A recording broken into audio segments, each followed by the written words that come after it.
Quand on parle de relations toxiques et de relations d'emprise, bah bien souvent on se retrouve confronté à des pervers narcissiques. Alors pas que.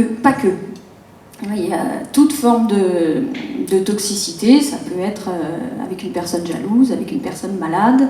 Là en l'occurrence, moi je voudrais mettre le doigt sur quelque chose qui fait mal, c'est le pervers narcissique. Et le pervers narcissique, eh ben pour vous décrire quel type de personne c'est, je vous propose de découvrir Monsieur le chat. Tout le monde connaît le chat? On est d'accord? Ok. Le chat, qui n'aime pas les chats? Ah ben il n'y a personne. Ah, une petite dame qui n'aime pas les chats. Et pourquoi on n'aime pas les chats? C'est rare, hein? Ça laisse des poils partout. C'est trop indépendant. Ok. Eh ben, le pervers narcissique, c'est un chat. Vous voyez, c'est un petit animal tout mignon. Je me pousse un peu parce que je cache peut-être la vue. C'est un animal tout mignon. Quand c'est tout petit, on a quoi? On a envie de lui faire des câlins, c'est attendrissant, ça joue avec nous, c'est trop rigolo. C'est une petite boule de poils charmante, c'est affectueux, ça demande de l'amour et de l'attention. Oui, mais ça grandit. Est-ce qu'on peut passer à la suivante? Merci. Et en grandissant, bah, le chat il change un peu. Alors, il change déjà de taille. Hein, voilà, ça devient gros, ça laisse un peu des poils partout, mais vous remarquerez que votre petit chat il vous demande toujours des câlins. Hein, il vient chercher le câlin, il vient se mettre dans vos pattes, il vient s'asseoir sur vous, sur l'ordinateur quand on travaille, c'est pénible. Il se met dans votre lit, puis il réclame le câlin à 3h du matin, évidemment, parce que sinon c'est pas drôle. Et déjà, ça, le chat qui vient réclamer le câlin à 3h du matin en se fichant éperdument de savoir si vous dormez ou pas, ça a déjà un petit côté énervant. Mais aussi quand il grandit, ben, il a son caractère, vous voyez. Il vient chercher les câlins, mais quand vous lui faites le câlin, des fois ça passe pas. Des fois, il vous feule dessus, c'est pas le moment, il voulait le câlin mais maintenant il le veut plus. Et puis, ben, vous risquez de vous faire griffer, cracher dessus, alors que vous, au départ, qu'est-ce que vous vouliez? Ben, vous vouliez simplement répondre à la demande du gentil petit chat. Le gentil petit chat, il veut son câlin, vous lui donnez son câlin et c'est pas ça qu'il voulait. Ou alors c'est pas le bon câlin. Ou alors c'est pas au bon endroit de la tête que vous avez gratté. Bref, quoi que vous fassiez, vous avez tort. Dommage. Et puis comme me l'a dit la petite dame, eh ben le chat c'est indépendant. Et le chat, bon, s'il n'a pas envie de vous voir, qu'est-ce qu'il fait? Il file pendant 3 jours, il est où Nénès, il est où Nénès, on met des affiches, on placarde dans la ville, on a perdu Nénès, et pas de Nénès. Et puis 3 jours après, il revient tout tranquille. Tout tranquille, Nénès. Où t'étais passé? Il a été faire sa vie, il se fiche éperdument de savoir si vous vous êtes inquiété ou pas. Ce qui l'intéresse, c'est lui. Donc lui, il a profité de son temps, il s'est bien amusé. Et puis, bah, vous, il s'en fout. Et c'est un peu comme ça que le pervers narcissique vous voit. Le pervers narcissique, il vous voit comme quelqu'un bah, qui est là pour le distraire. Hein. Alors, soit pour le distraire, comme la petite pelote de laine, donc il lance, il tire sur le fil, il lance, il tire sur le fil, il lance, il tire sur le fil, et il s'amuse. Ou bien il vous voit comme une proie. Et alors là, on va parler d'autre chose. Parce que pour le chat, la proie, qu'est-ce que c'est? C'est un oiseau, une souris, un petit lézard. Qui a des chats? Super. Est-ce que vous avez déjà eu un petit cadeau devant votre porte? Du genre, une petite souris. Elle était en vie, la petite souris? Non. Pardon? Elle a couleuvre vivante. Ah oui, parce que la couleuvre, ça fout les pétoches un peu quand même. Mais la souris morte. Entière? Oui? Ah, vous avez eu du bol. Souvent, on a la souris morte, sans la queue, sans la tête. Voilà. Eh ben, qu'est-ce qui s'est passé? Votre chat, il a trouvé une souris. Il a dit, oh, chouette, un jouet. Et puis, ce qui est drôle, c'est que c'est un jouet qui bouge. Donc, on va courir après parce que c'est très amusant. Et puis, on va jouer, on va le lancer, on va marcher dessus, on va sauter dessus, on va le mordiller. Et puis, dans ce coup, le jouet ne bouge plus. Qu'est-ce qui se passe quand le jouet ne bouge plus? C'est plus drôle. Qu'est-ce qu'on fait? Eh ben, on le ramène. On le ramène où? Alors, on ne va pas dire on le ramène à son maître, hein, parce que je suis désolée de vous l'apprendre, mais vous ne possédez pas un chat. Le chat habite chez vous, mais non. C'est lui qui habite dans votre maison, mais c'est pas votre maison. C'est vous qui habitez chez lui. Voilà, il faut bien en prendre conscience. C'est lui le chef, c'est vous qui habitez chez lui et qui le dérangez éventuellement. Donc il ramène la souris chez lui, pas chez vous. Et puis il vous dit, tiens, j'ai cassé mon jouet, change mon jouet. On peut changer d'image. Et est-ce qu'une fois que le chat a fait ça, on peut conclure qu'il est méchant? Pas vraiment. Nous, ça nous fait mal au cœur de ramasser une souris morte ou un oiseau sans tête. Mais le chat, qu'est-ce qu'il a fait? Il a répondu à son instinct. Il a chassé, il a vu passer un jouet, il a joué avec, le jouet est cassé. Est-ce qu'il a conscience d'avoir fait du mal? Bon, peut-être, mais alors il n'y a rien de moins sûr. Eh bien, le pervers narcissique, c'est exactement la même chose. Et est-ce qu'il pense aux conséquences, le chat? Pas du tout. Pas du tout, ça lui importe peu de savoir s'il y a des conséquences à ce qu'il a fait. Lui, il a joué, le jouet est cassé, on change de jouet. Il n'y a pas de conséquences pour lui. La seule conséquence, éventuellement, c'est d'aller chercher un autre jouet, il faut en trouver un, bon. Et même, ça peut être amusant, parce que, du coup, c'est l'occasion d'une bonne balade. Voilà. Donc, en fait, la seule chose qui l'a intéressé, le chat, c'est de satisfaire son besoin personnel. Pas le vôtre. Vous n'avez pas demandé de chat, vous n'avez pas demandé de souris, vous n'avez pas demandé d'oiseaux décapités devant votre porte. Vous vouliez simplement que Nénès revienne à la maison parce que ça fait 3 jours qu'il est parti quand même, il exagère. Voilà. Et ben là, voilà, il est revenu. Hein, il est revenu avec sa souris morte ou son oiseau sans tête. Eh bien, quand vous êtes face à un pervers narcissique, il est le chat et vous êtes la proie. Ce type de personnalité se monte sur une faille narcissique, c'est-à-dire une grosse blessure émotionnelle qui a eu lieu dans la jeunesse, dans la toute première jeunesse, hein, avant ses 5-6 ans. Et puis, cet enfant blessé n'a pas trouvé d'autre solution pour survivre psychiquement que d'arrêter son développement émotionnel. Donc il a arrêté son développement émotionnel, mais évidemment, comme chacun le sait, on ne peut pas arrêter son développement physique.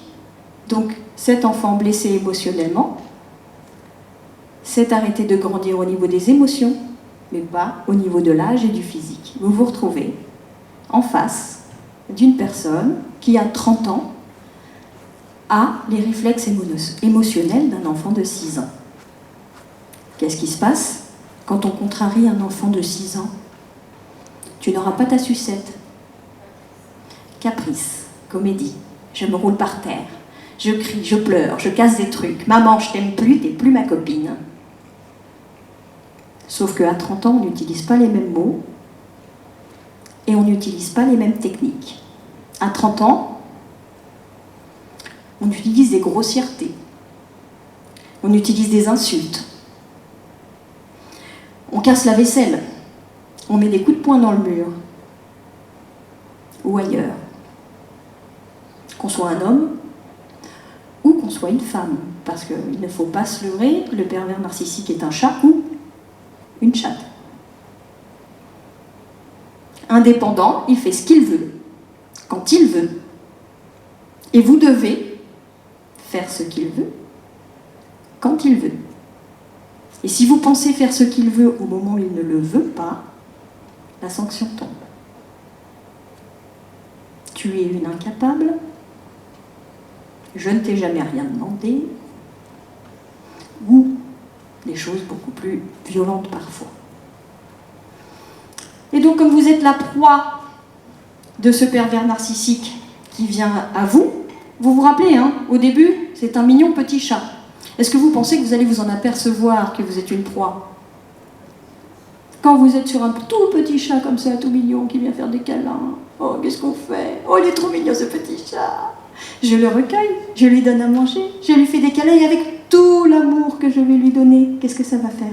Un superbe chat, adorable, câlin, que tout le monde va m'envier, et puis qui va bien sûr m'obéir, mais hic. Parce que quand il grandit, ça devient le chasseur de souris.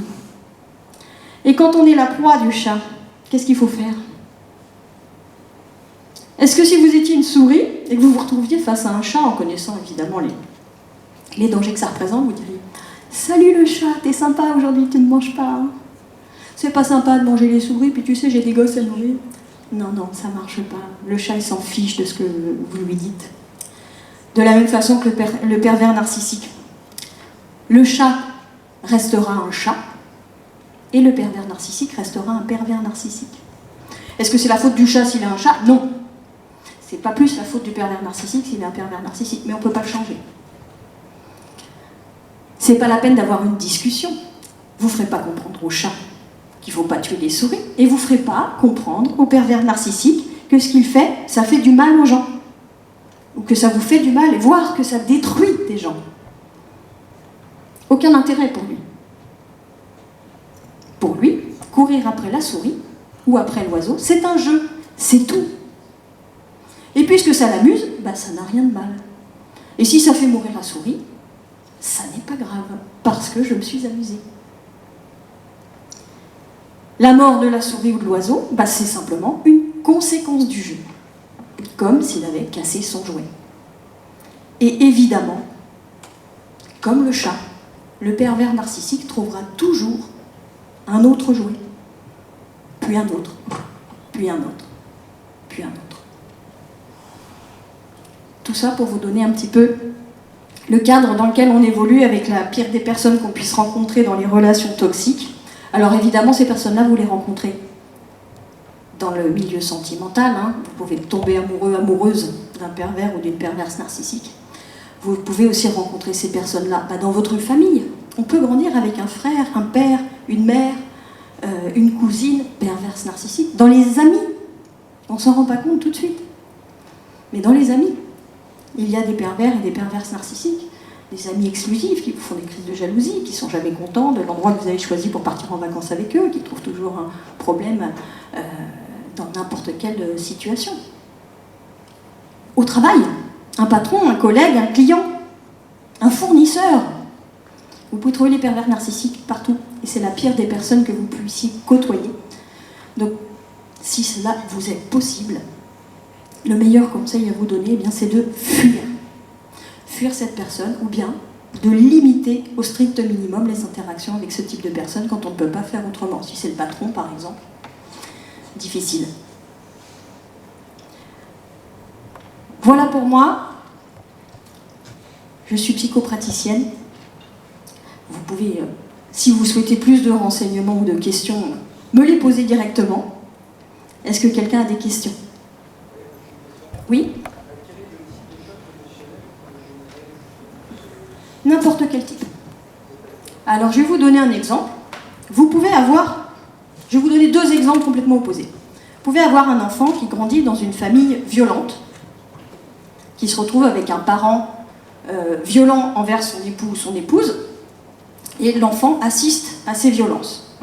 Pour se protéger de ce choc émotionnel, l'enfant va choisir de stopper son développement émotionnel pour ne pas souffrir. Deuxième possibilité. Vous êtes avec votre enfant, vous allez vous promener, vous êtes une famille tout à fait bienveillante, vous êtes maman, hop, avec la poussette, vous prenez votre enfant de 3 ans, et puis il y a déjà beaucoup de monde dans la boulangerie, vous ne pouvez pas trop rentrer avec la poussette parce que tout le monde est serré, vous êtes vraiment à 2 mètres de votre enfant, séparés par la simple vitrine, vous laissez la poussette devant, vous dites à votre enfant, je reviens tout de suite, je vais chercher du pain. Vous vous absentez 30 secondes. Mais 30 secondes pendant lesquelles votre enfant vous a peut-être pas vu. Et là, il a eu une peur bleue, il a eu l'impression d'être abandonné, et ça a été beaucoup trop difficile pour lui. Et il a choisi à ce moment-là, bien sûr tout ça c'est inconscient, hein, on s'entend, il a choisi à ce moment-là de bloquer son développement émotionnel pour supporter cet abandon-là. Ce qu'il considère comme un abandon. Que vous n'avez pas du tout considéré comme un abandon, vous êtes de toute façon une famille bienveillante, mais à cet instant T, cet enfant-là n'était pas prêt à recevoir ce type d'émotion. Donc on ne peut pas vraiment anticiper. Alors, je ne vous cacherai pas, évidemment, que dans la première situation, vous avez plus de chances de provoquer un choc émotionnel violent qui va amener à ça. Mais ce ne sont pas que ces chocs émotionnels violents-là qui sont en cause.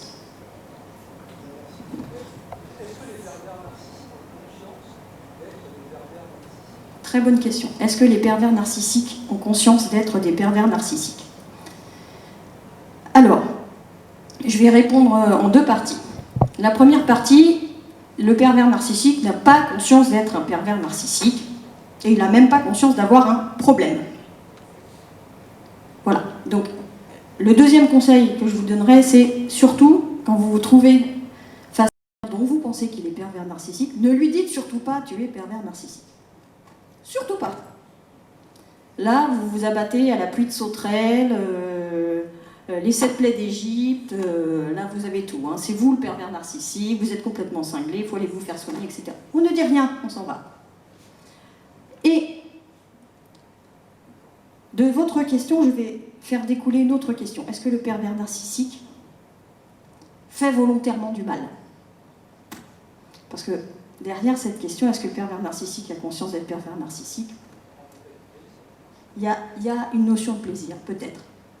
Mais comme le chat, en fait, cette personne a bloqué son développement émotionnel. Donc pour lui, il est tout à fait normal.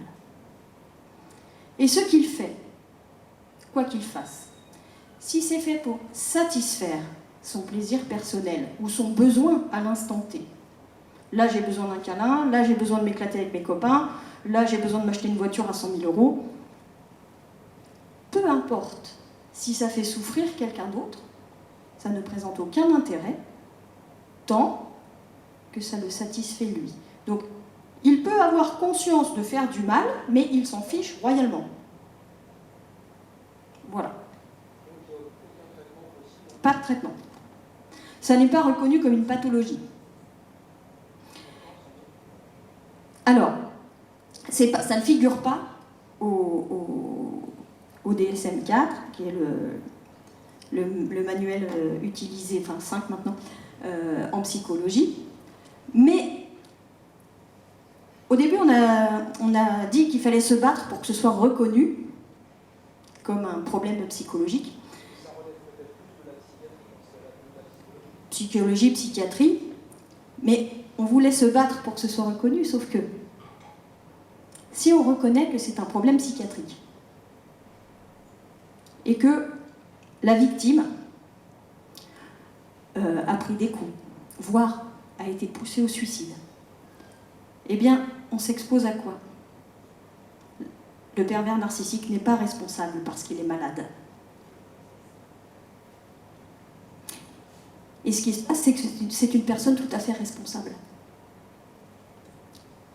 Donc c'est une déviance, mais on préfère, malheureusement, que ça ne soit pas reconnu comme un problème psychiatrique. Et ces personnes-là, comme elles considèrent qu'elles n'ont pas de problème, elles ne vont pas se faire soigner. Voilà. Et si elles y vont, ça peut arriver. Oui, il faut qu'on fasse une thérapie de couple. Elles y vont 2 fois, 3 fois, pour montrer leur bonne volonté. Comme la petite pelote de laine qu'on a vue tout à l'heure. Hein. Je lance la pelote, je retire un peu le fil pour montrer que je suis de bonne volonté, et je relance la pelote plus loin. Je suis d'accord pour aller consulter, faire une thérapie de couple chez un psy. Mais quand on va rentrer au bout de la 2e séance, mais il est complètement nul ce psy, t'as vu le prix qu'il nous prend, t'as bien vu, il a dit que moi je faisais tout bien et que toi t'étais vraiment à côté de tes pompes. 3e séance, bon ça va, il y en a marre, tu vois bien, il a dit que c'était toi qui avais un problème, donc t'as qu'à continuer d'y aller, puis moi j'y vais pas, ou c'est un charlatan, ou voilà. Donc ces gens-là, s'ils font le pas d'aller voir un psy, c'est pour appâter de nouveau la victime. C'est tout.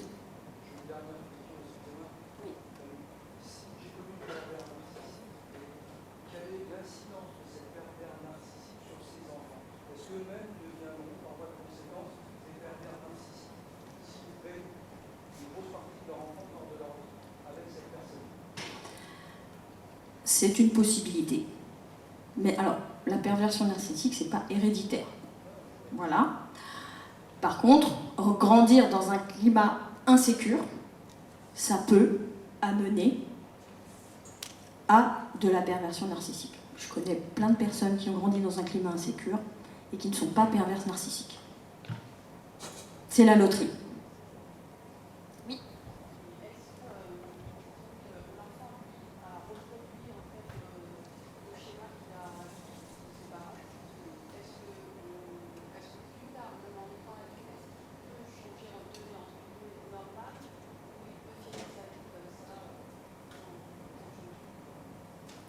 Alors, dans le cas où l'enfant a enregistré le schéma du parent maltraitant et qu'il le reproduit.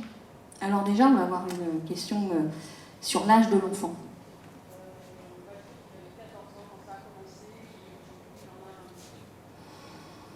Alors un enfant qui reproduit un comportement maltraitant à 14 ans, c'est pas forcément bon signe, mais ça peut aussi être associé à la crise de l'adolescence.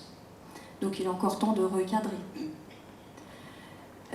Et puis il ne faut pas tout mélanger. La perversion narcissique, c'est quelque chose de très particulier.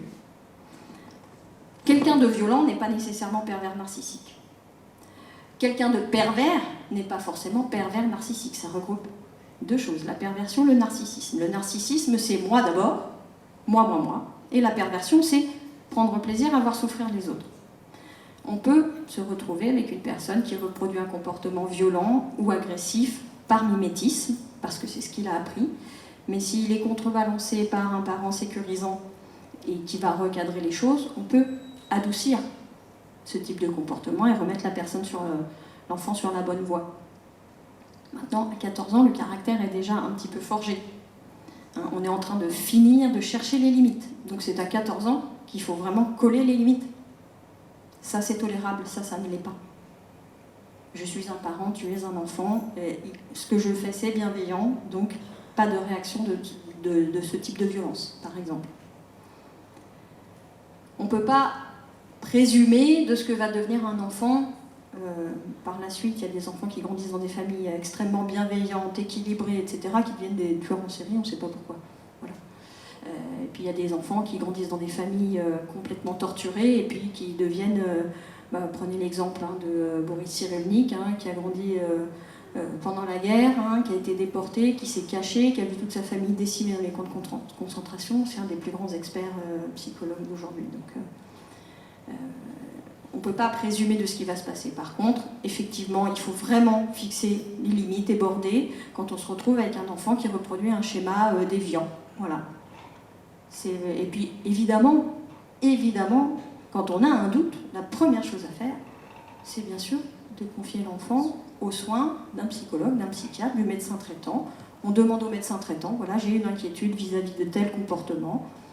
Est-ce que vous pouvez me conseiller un psychologue ou un psychiatre qui pourrait m'indiquer s'il y a une thérapie à suivre ou autre, si le comportement de mon enfant est normal, ou si peut-être il y a une mauvaise interaction entre le parent et l'enfant. Ça peut être ça aussi. Il y a peut-être un conflit aussi.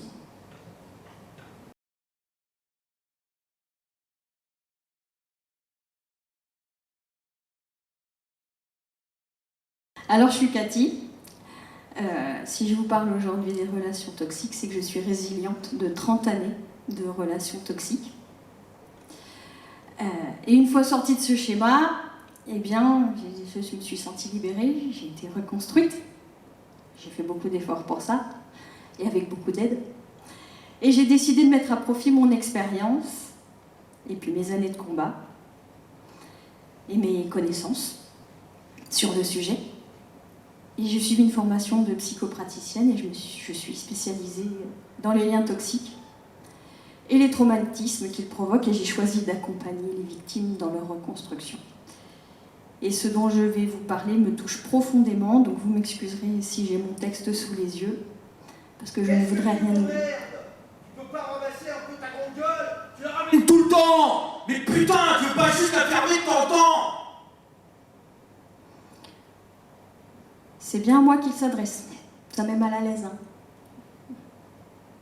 La raison de la colère, j'ai pas plié son jean de la façon qui lui convient. Vous comprenez sa réaction? Non? À main levée, ça dérange quelqu'un ou... Ouais? Ah, quand même. C'est bizarre. Parce que ça n'a dérangé personne pendant 30 ans. Ou presque. Enfin, pourquoi ça dérange personne? C'est tout simple, c'est parce que, en général, ça se passe dans la sphère privée. La violence psychologique, c'est quelque chose de sournois, ça se fait en douce, ça se faufile doucement dans chaque phrase, dans chaque regard, mais on se rend compte de rien. Faut pas croire qu'elle reste privée, non. Elle sort parfois du cercle intime et puis ça s'immisce par petites touches, presque imperceptibles, dans les réunions de famille, au bureau, en sortie, chez des amis, en vacances, en voyage. Et comme l'eau qui tombe goutte à goutte sur la pierre, eh bien, ça use le cœur et l'âme, ça use le corps et la santé. Peu importe le temps que dure la relation, et peu importe quel type de relation, l'emprise se crée et elle laisse des traces significatives. Pendant mes 30 années d'expérience, j'ai pu étudier de très près, très spécifiquement, 2 cas différents, en détail, presque au microscope, malheureusement. Et si le violent psychologique est insoupçonnable, comme on l'a dit tout à l'heure, mais c'est parce qu'il porte en public le masque qui convient à son entourage.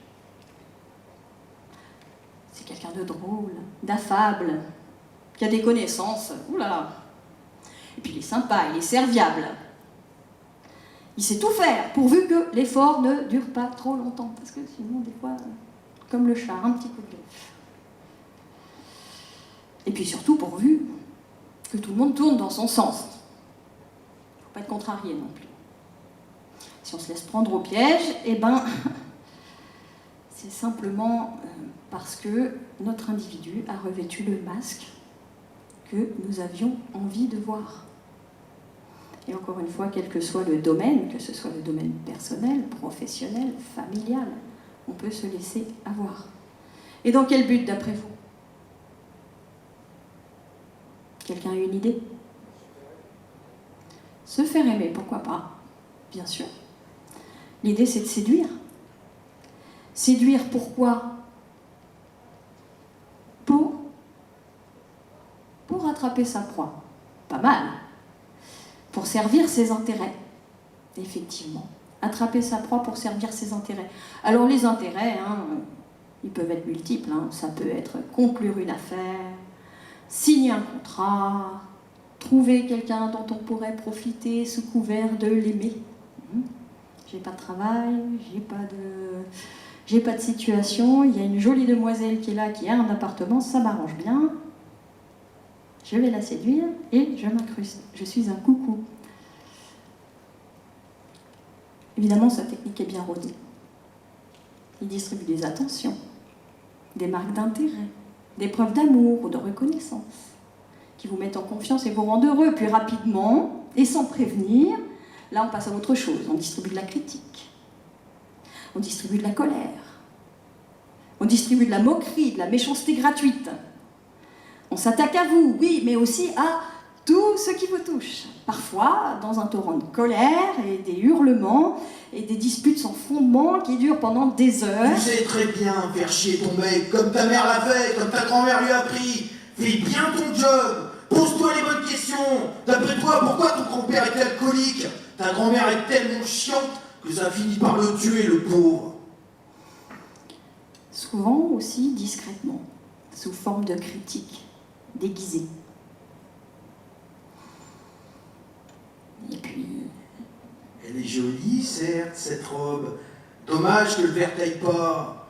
Elles sont très bonnes, tes lasagnes, mais il manque un petit quelque chose. Tu devrais demander à Jean-Pierre. Lui, il sait vraiment bien les faire. Ça, c'est de l'agressivité passive. Puis vous avez aussi le chantage. Tu m'aimes pas. Si tu m'aimais vraiment, tu viendrais avec moi dans le club échangiste, juste pour voir. Tu penses qu'à toi. Alors, il se produit 2 choses en vous, à ce moment-là. Une incompréhension, une confusion qui vous font perdre pied. Parce que vous êtes tellement surpris que vous restez sans voix, sous le choc sonné. Vous essayez de trouver du sens à cette attaque soudaine qui se déclenche bien souvent sans aucune raison. À un moment où tout se passait bien, à la plage, en vacances, après un repas en amoureux ou un repas d'affaires fructueux. Et puis, vient le besoin de montrer que vous êtes à la hauteur, de prouver que ce qu'on vous dit de vous est faux. Donc vous tentez de vous justifier, de calmer l'autre, de le rassurer, de vous excuser. Même si vous ne savez pas pourquoi vous devez vous excuser. Vous cherchez du sens à tout ça.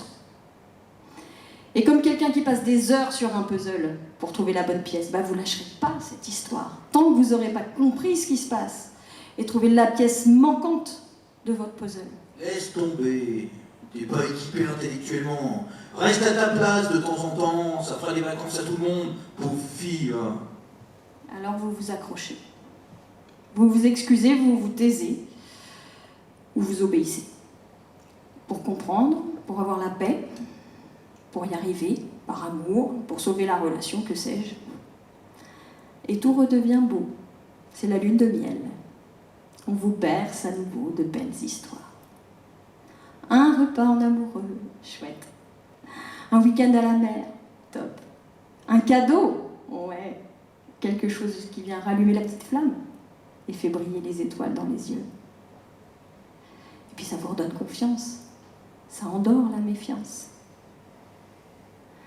Finalement, ça rassure. Ça vous fait dire « Oh, je me suis trompée, tout va bien ». Et puis on vous isole, doucement, l'air de rien. Votre mère fume trop, c'est pas un bon exemple pour les enfants. Faudrait qu'elle vienne moins souvent à la maison quand même. Hein.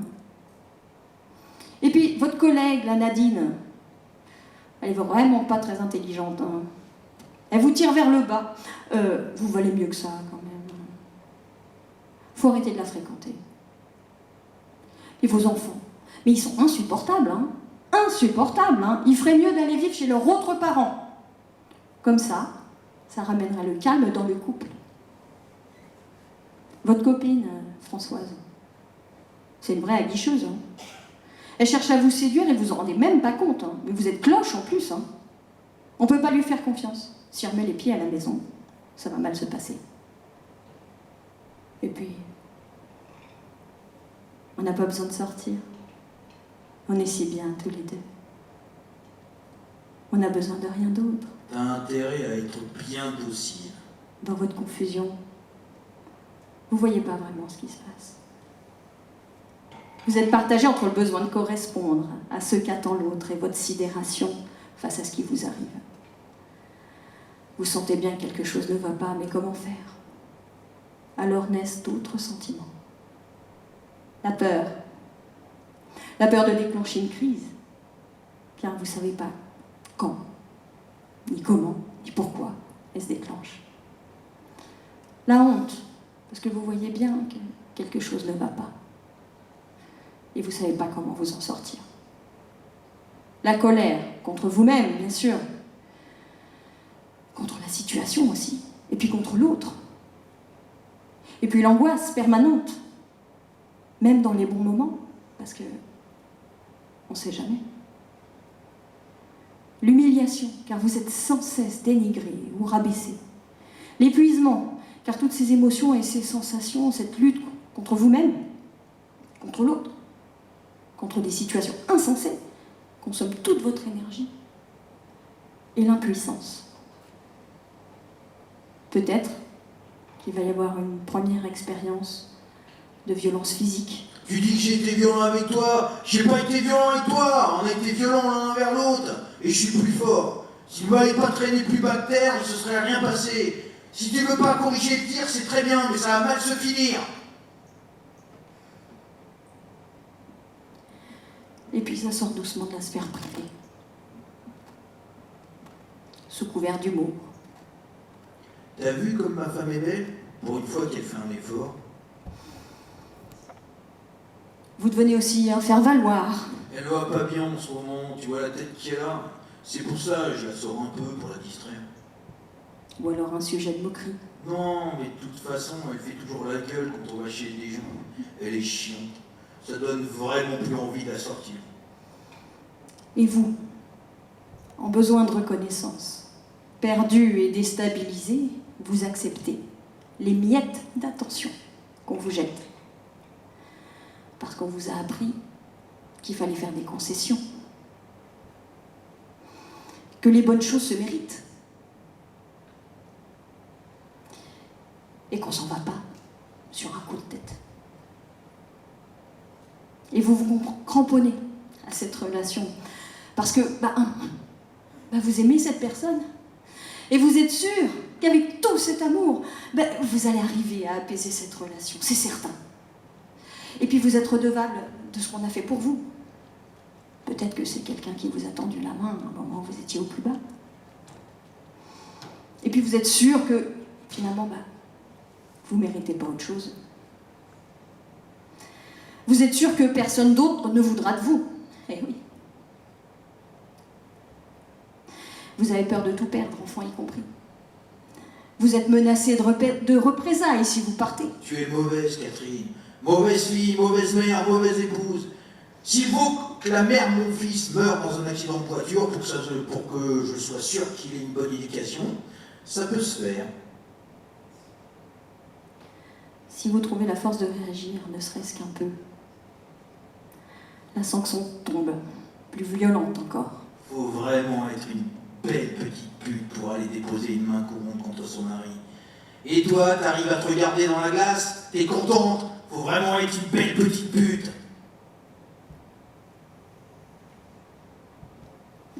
Aujourd'hui, pour moi, tout ça c'est fini. Les phrases que vous venez d'entendre, ce sont les reproductions exactes de phrases que l'on m'a dites.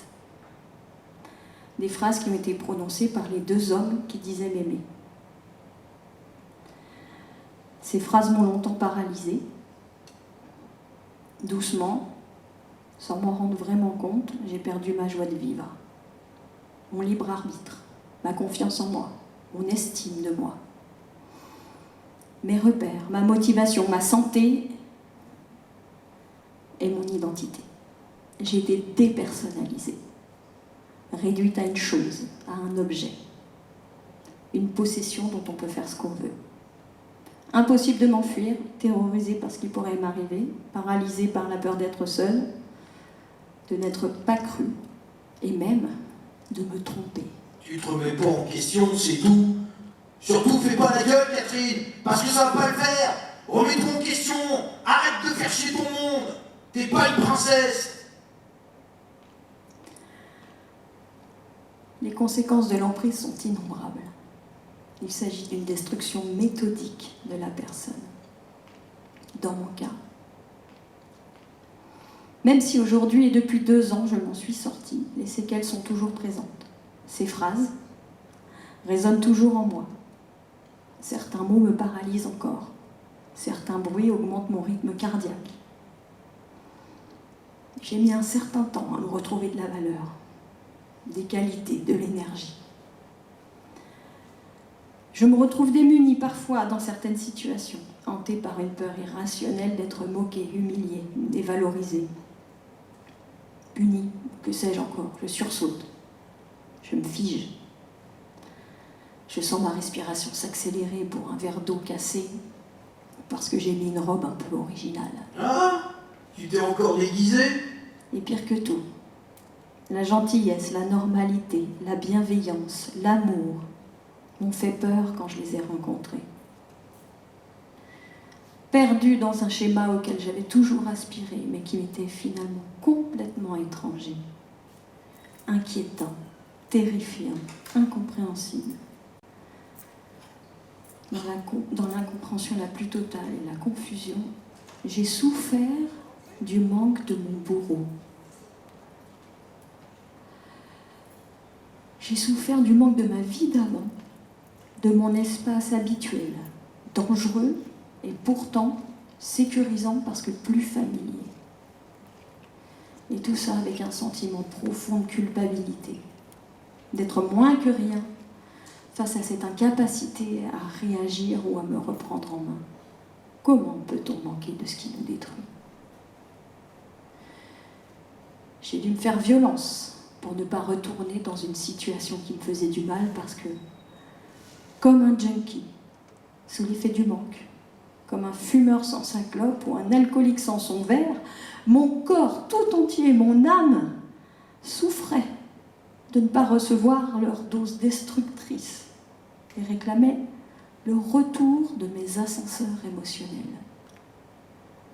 Toutes ces phrases, tous ces mots, y compris... J'ai compris beaucoup de choses, j'ai été un connard plein de fois. Mais j'ai beaucoup travaillé sur moi, j'ai beaucoup changé. Je sais que tu es la femme de ma vie et je suis sûr qu'on peut recommencer quelque chose de bien. Je les ai entendus pendant des années et ça résonne encore dans ma tête chaque jour, en toute occasion. Et si ma voix tremble un peu aujourd'hui devant vous, alors c'est peut-être un peu à cause du trac, je l'avoue, mais c'est toujours parce que chaque mot que je prononce, à chaque geste que je fais, j'entends ces phrases comme les murmures d'un fantôme me dire que j'y arriverai pas. N'es-tu pas capable de faire ça correctement? Que c'est pas comme ça qu'on fait. C'est pas comme ça qu'on fait. Que je suis pas équipée Tu n'es intellectuellement. pas équipée intellectuellement. Que je suis pas une princesse. Tu n'es pas une princesse, Catherine. Qu'encore une fois, je me trompe. Et tu te trompes, Catherine, et t'es fière en plus. Et je les combats. Ces mots, ces phrases qui résonnent à l'infini, ce sont des reviviscences. Ce sont les signes du syndrome de stress post-traumatique dont je suis victime, comme beaucoup d'autres, et qui vous empêchent d'avancer quand personne ne vous aide à le surmonter. Ça reste, ça s'installe, ça continue de vous empêcher d'avancer, de vous terroriser, de vous paralyser. Ça provoque des douleurs physiques, des maux de dos, des maux de ventre, des maux de tête. Ça rend malade, des maladies auto-immunes, des maladies respiratoires, des problèmes dermatologiques, des problèmes cardiaques, gynécologiques ou des cancers. Ça vous plonge dans la dépression, dans la solitude. Ça vous conduit parfois à une sorte de folie. Et pour certains ou certaines, ça va jusqu'à la tentative ou l'incitation au suicide, malheureusement parfois réussie. Soyez indulgents envers les victimes. Ce qu'elles vivent pendant et même après l'emprise est difficilement imaginable pour ceux qui ne l'ont pas vécu. Et pour vous donner une image que chacun pourra comprendre, imaginez-vous tomber dans un gouffre noir, sans fin, sans rien pour vous retenir, et sans savoir si la chute s'arrêtera un jour, ni ce qu'il y aura à l'arrivée. Et dites-vous qu'à chaque fois que vous trouverez un endroit où vous accrocher, votre bourreau revient pour vous faire lâcher prise et vous pousser encore plus loin dans votre chute. Tu n'es pas une princesse, pauvre fille. Ferme bien ta gueule, t'as intérêt à être bien docile. Tais-toi. Ce que tu dis, ça ne m'atteint plus. Je suis enfin moi.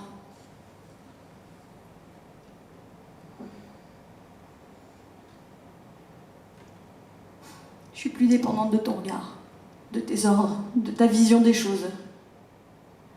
Ta voix, c'est juste un bruit de fond. Comme le train qui passe ou bien les travaux dans la rue.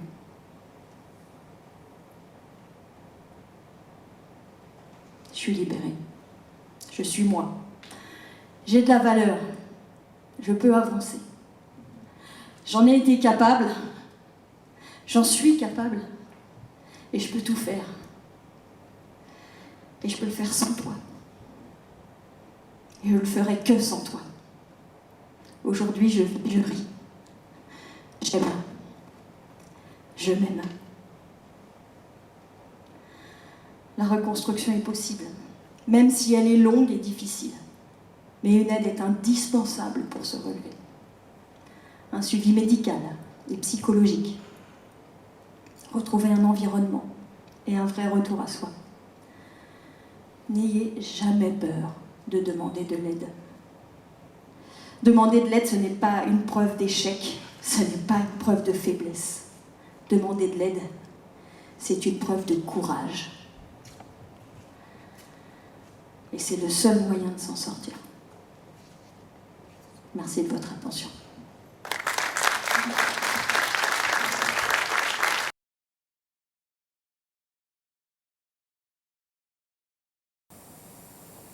J'avais ma maison, j'avais un que j'étais en cours d'acquisition, j'avais fait un prêt forcément, j'avais mon travail, et puis bon, les enfants aussi, je me disais, est-ce qu'ils vont s'habituer ailleurs? Puis même, je me disais, si la justice ne me soutient pas et qu'on me les retire parce que j'habite à 1000 km de chez papa, J'ai pris un risque, là, je le savais quelque part. Là, j'ai pris la décision pour nous, mais par rapport à moi, c'est clair.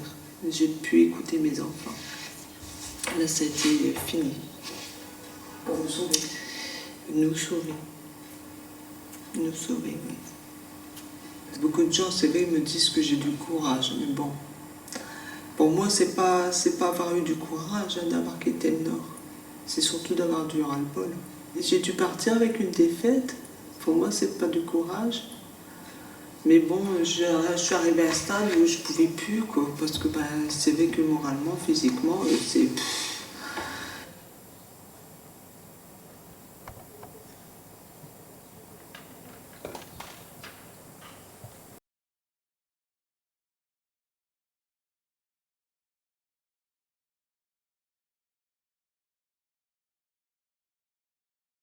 On vous propose juste une petite expérience, ça fait pas mal.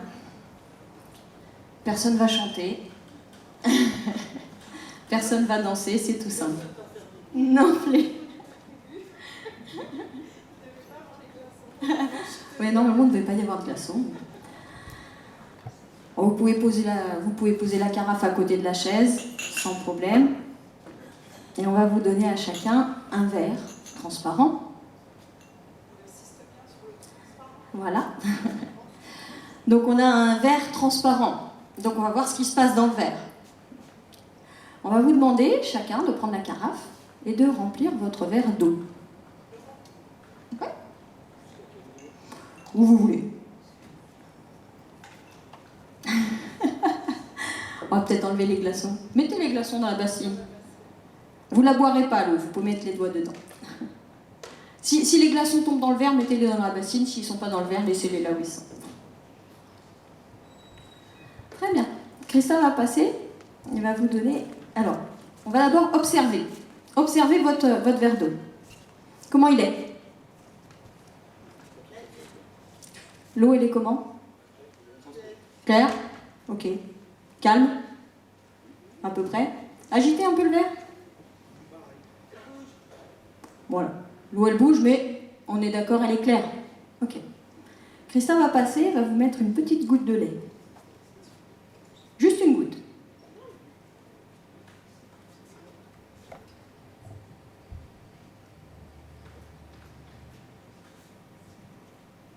On va regarder le verre. Qu'est-ce qui se passe? C'est trouble. Ok. Alors maintenant, je vais vous confier une mission. J'aimerais bien retrouver l'eau transparente qu'on avait au début, mais sans vider le verre. Il faut simplement rajouter de l'eau. Hein? On va dire que ce beau verre que vous aviez au début, c'est la belle personne que vous étiez avant qu'il vous arrive quelque chose. Quand on a mis un peu de lait dans votre verre, c'est les quelques petites insultes et maltraitances qu'on vous a balancées. Ça a troublé l'eau. Et maintenant, avec tous les câlins et tout l'amour qu'on veut, on va rajouter de l'eau. Vous allez vider la carafe. Ok. Est-ce que vous pouvez me dire si l'eau est de nouveau claire? Pas tout à fait pour monsieur. Encore moins pour madame.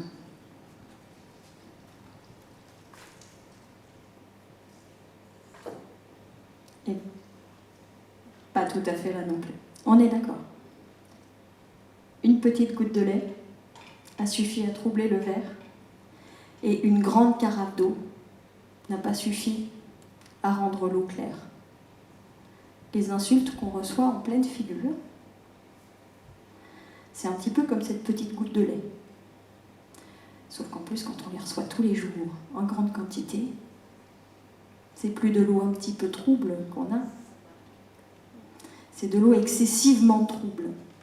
Et vous pouvez rajouter tous les câlins que vous voulez, tous les mots doux que vous voulez derrière.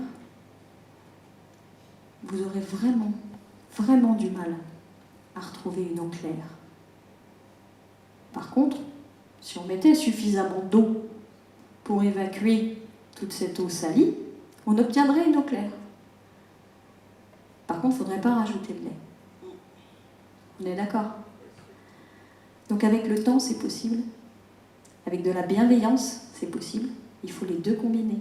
Et il faut surtout sortir du schéma toxique qui vous pollue.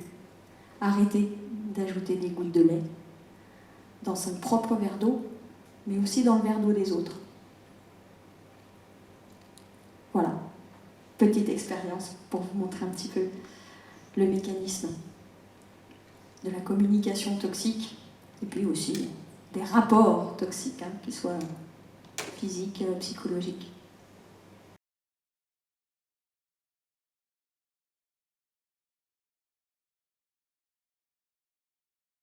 Du coup, bonjour, ravi de vous voir ici à Moissac.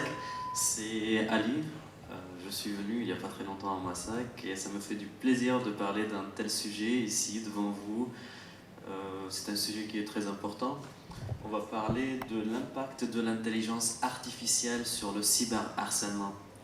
Et du coup, je me présente, c'est Ali, je suis à la base ingénieur et j'ai quelques masters.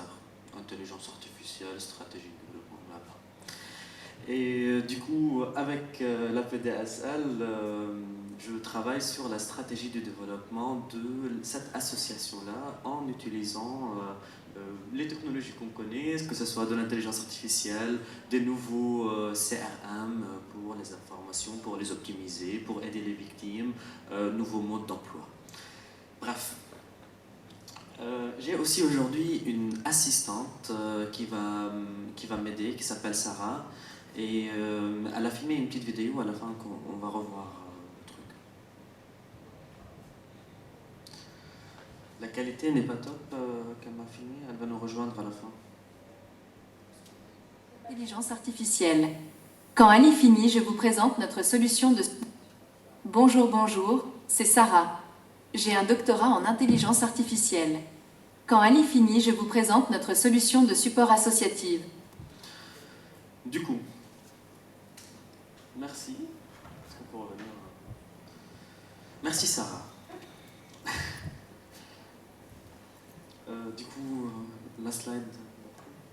Alors aujourd'hui, on va voir un sujet d'abord qui nous touche tous. C'est le cyberharcèlement. On a tous été dans une de ces trois catégories. Ou bien on était l'harceleur, ou bien on était l'harcelé, ou bien on était une personne qui a vu, qui a parlé ou pas. Et le cyberharcèlement, c'est un harcèlement en ligne. C'est pas l'harcèlement de la vie quotidienne, voilà. C'est l'harcèlement vraiment en ligne, sur les réseaux sociaux, que ça soit sur le Facebook, sur Instagram, TikTok, etc. Cet harcèlement en ligne peut être présenté et peut cibler plusieurs types et plusieurs âges de personnes. Il peut s'attaquer aux petits, comme il peut s'attaquer aux grands. Le grand, comme on discutait avec Madame Châtel avant, parfois ils abusent de ces gens, ils leur téléphonent par des gens, des commerciaux, pour leur harceler sur le téléphone et pouvoir demander des choses et leur embobiner en gros, leur dire « Ah, on a des aides ici ou on a des aides de là-bas, il faut que vous vous inscrivez là » et à la fin, c'est une arnaque. Du coup, la cible, ça touche des gens qui sont petits jusqu'à les grands. Il suffit juste qu'ils soient en ligne.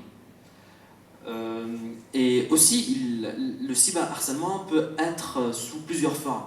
Il peut attaquer la religion, il peut attaquer la couleur de la peau. Ah ben il est noir, ah ben il est un peu gros, il sait pas parler, il porte toujours des tongs. Ça c'est une forme aussi de cyberharcèlement. Du coup on va montrer quelques statistiques dans la slide d'après. Ici comme on peut voir, 9% des parents ont pu avoir ou connaître un enfant qui a été harcelé, qui était victime d'harcèlement en ligne.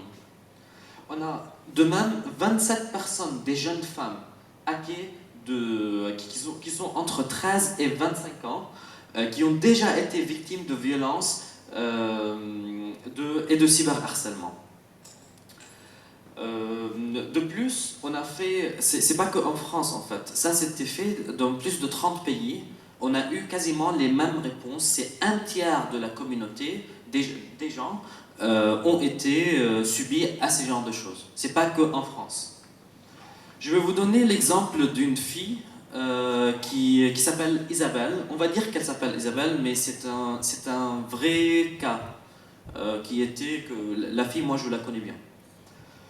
Du coup, elle est tombée amoureuse d'une personne, un journaliste qui était au Brésil. La fille est en France. Et elle a échangé avec lui, avec des mails, pendant un an entier. Avec des mails, parfois il lui envoyait des vidéos, des voices, etc. Après un certain moment, il y a eu une confiance entre eux. Et cette personne-là, qui était censée être célèbre, qui a de l'argent, il lui a dit « Ah bah oui, mais là j'avais besoin de l'argent et ma carte de crédit ne marchait pas. » Elle lui a transféré de l'argent. Une fois? Non. Plusieurs fois. Et après tout ça, il a disparu de l'internet. Et cette fille est partie pour le rechercher. Mais il est où? Il était connu, il est fameux, c'est un journaliste qui est vraiment connu au Brésil. Alors, elle a été sur ces plateformes que d'habitude, elle ne lui parlait pas dessus, à cause qu'il lui a dit que c'était, voilà, il avait une autre femme et il ne voulait pas qu'elle connaisse leur relation. Et maintenant, quand elle lui a contacté sur ces réseaux-là, elle s'est aperçue qu'il n'existe pas. C'était pas une vraie personne, c'était des arnaqueurs sous faux compte qui lui parlaient pour lui faire tomber amoureuse. Du coup, elle est tombée amoureuse d'un arnaqueur qui n'existe pas. Ce qui l'a rendue dépendance affective de cette personne. Elle avait besoin chaque jour que cette personne revienne vers lui, qu'une personne lui envoie « Bonjour, qu'est-ce que tu fais ?» Elle ne pouvait pas lui remplacer. L'arnaqueur était vraiment à étudier toutes les petites choses, toutes les petites caractéristiques qu'il pouvait étudier sur cette femme-là pour la faire tomber amoureuse. Et il lui disait, en gros, nous, on est des flammes jumelles. C'était ça son terme. Bon. Comment on peut analyser tout ça? On peut l'analyser dans un circuit. D'abord, il y a eu des échanges. Isabelle a répondu à des mails et elle a envoyé des mails avec quelqu'un qu'elle n'était pas sûre à 100% que cette personne, ce mail appartient à cette personne. Il y avait des échanges. Après l'échange, il y a une confiance qui s'était établie. Après cette confiance, il y a eu une collecte d'informations. Et ces informations sont très critiques, comme on a dit. Aujourd'hui, une personne qui veut dominer une autre personne ou qui veut la manipuler, elle doit savoir quels sont les points forts et quels sont les points faibles de cette personne. Il doit établir cette confiance pour pouvoir l'embobiner, pour pouvoir la manipuler. Et surtout, après tout ça, après qu'il sait les points faibles de cette personne, il va l'attaquer. Il va aller pour l'attaquer, il va lui demander de l'argent. Il va avoir de la manipulation. Une fois tout ça est fini, il doit se justifier. Pourquoi il l'a attaqué? Pourquoi il n'a pas rendu l'argent? Pourquoi il a fait de tels comportements? Du coup, un nouveau cycle commence. Et des nouveaux échanges commencent, des nouveaux justificatifs pourquoi il a fait ça commencent, et on retombe dans la même loupe. Son but, c'est de la manipuler le plus possible avant qu'il disparaisse de l'internet et ne plus venir. Du coup, cet arnaqueur-là avait quelques informations sur internet. À l'époque, il échangeait par mail, mais aujourd'hui, qu'est-ce qu'il y a comme réseaux sociaux? On a YouTube, on a Instagram, on a Facebook, on a Twitter. Vous imaginez le nombre d'informations que ce arnaqueur pourra avoir de cette personne? Il pourra savoir quel plat elle aime.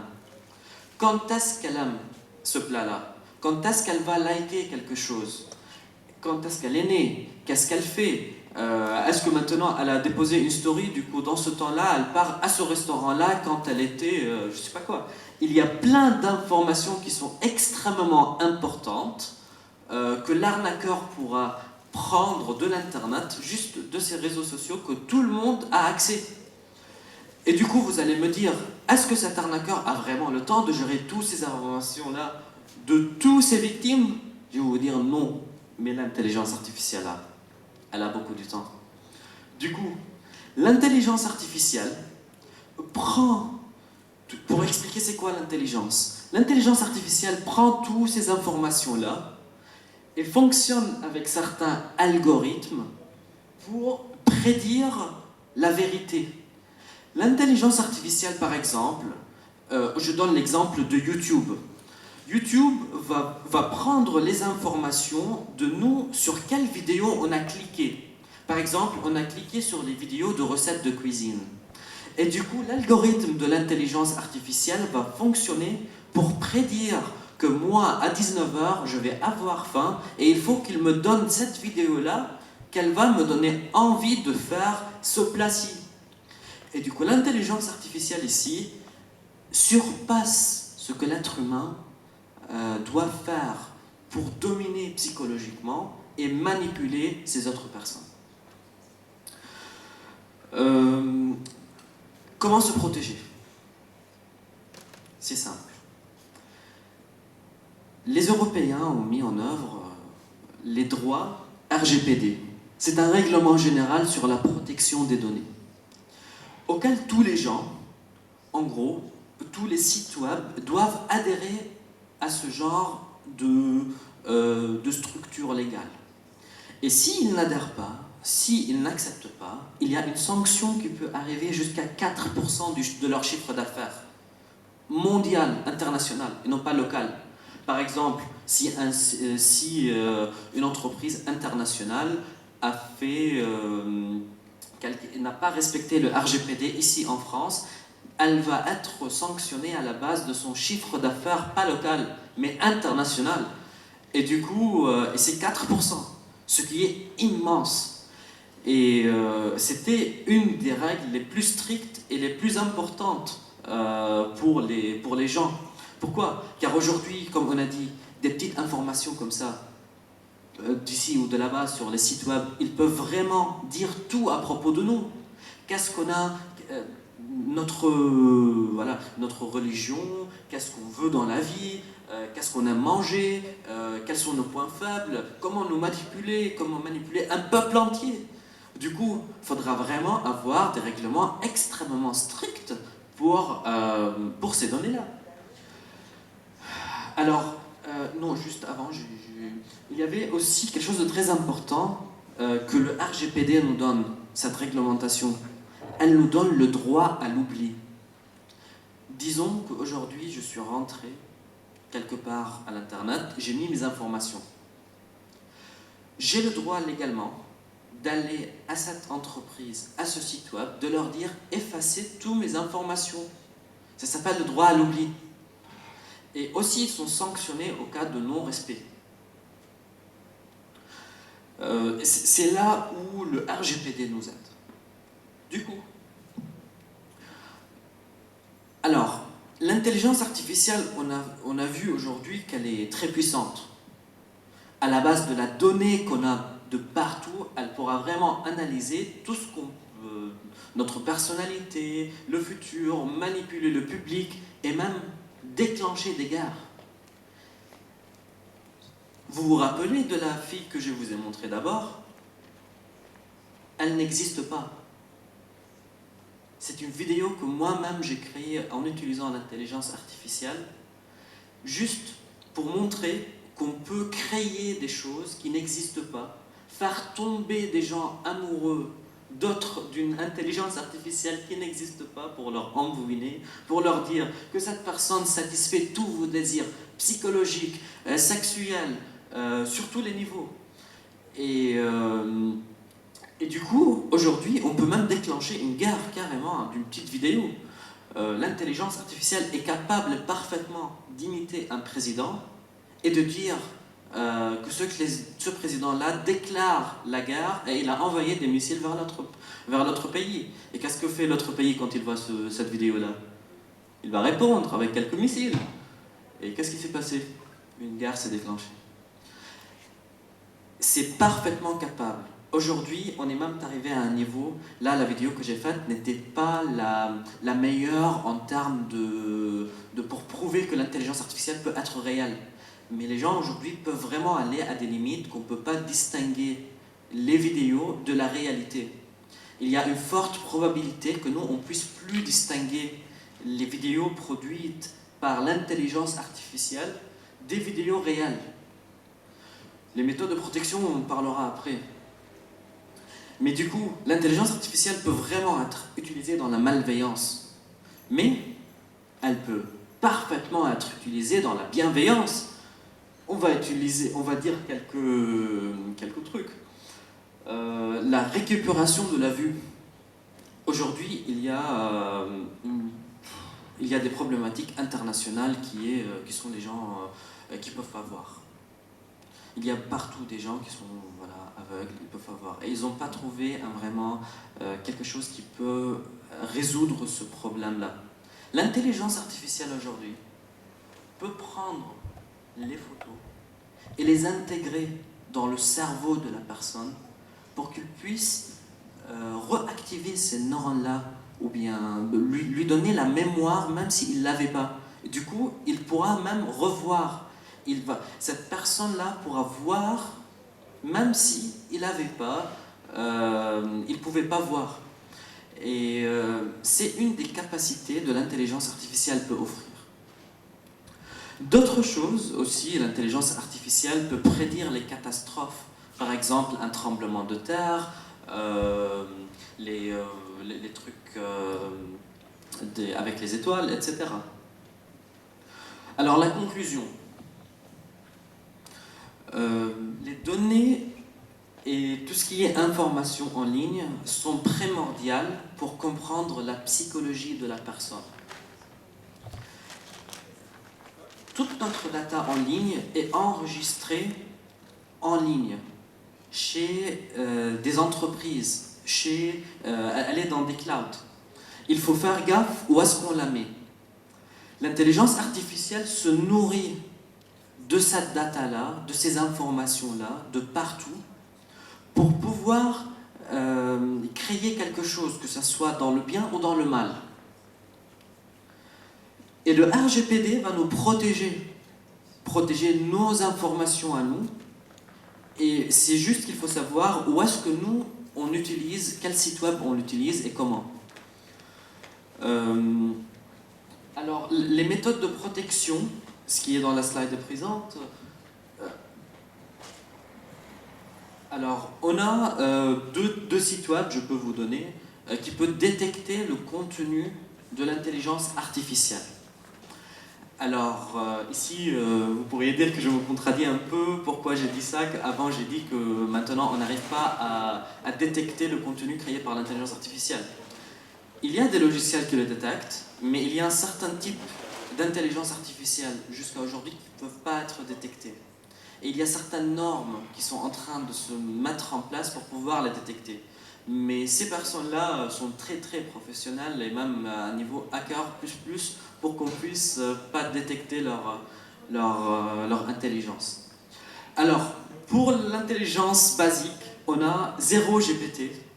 C'est l'alternative en gros qui capte ce qui a été écrit par ChatGPT. On a entendu de ChatGPT. ChatGPT, c'est le logiciel auquel nous, on peut écrire quelque chose et il nous répond par écrit. Il génère à la base des informations que lui, il a une réponse. 0GPT, en fait, détecte que cette information-là a été créée par ChatGPT. D'autres choses, c'est le deepfake detection. Par exemple, le deepfake detection, en fait, il détecte une photo qui a été générée par l'intelligence artificielle. Comme par exemple, le vidéo que moi j'ai fait, je l'ai mis dessus, il m'a donné 98% probabilité qu'il soit généré par une intelligence artificielle. Et à la fin, je voudrais bien vous dire que nous, chez APDSL, on veut utiliser cette intelligence artificielle dans la bienveillance. On veut utiliser, car il n'y a pas un choix pour ne pas utiliser l'intelligence artificielle. Les grands pays, les grandes entreprises, tous ils sont là-dedans. Du coup, il faut s'équiper de ça. Et nous, on a un chatbot auquel après, on est en train de le développer pour que les victimes puissent parler directement à ce chatbot, pour qu'ils puissent dialoguer avec lui. Il pourra répondre par rapport à l'intelligence artificielle, par rapport à la manipulation et à la perversion narcissique, beaucoup des questions que les victimes en ont besoin. Et à un certain moment, moi, mon objectif, c'est qu'il puisse donner un appui psychologique réel. Alors, le chatbot sera sur notre site web www.apdsl.fr. Moi, j'en ai développé avant des chatbots de l'intelligence artificielle et pour autres entreprises qui fonctionnent maintenant, ils sont en ligne. Et là, on est en train de le faire pour APDSL. On ne l'a pas encore lancé, mais très bientôt, il va être lancé.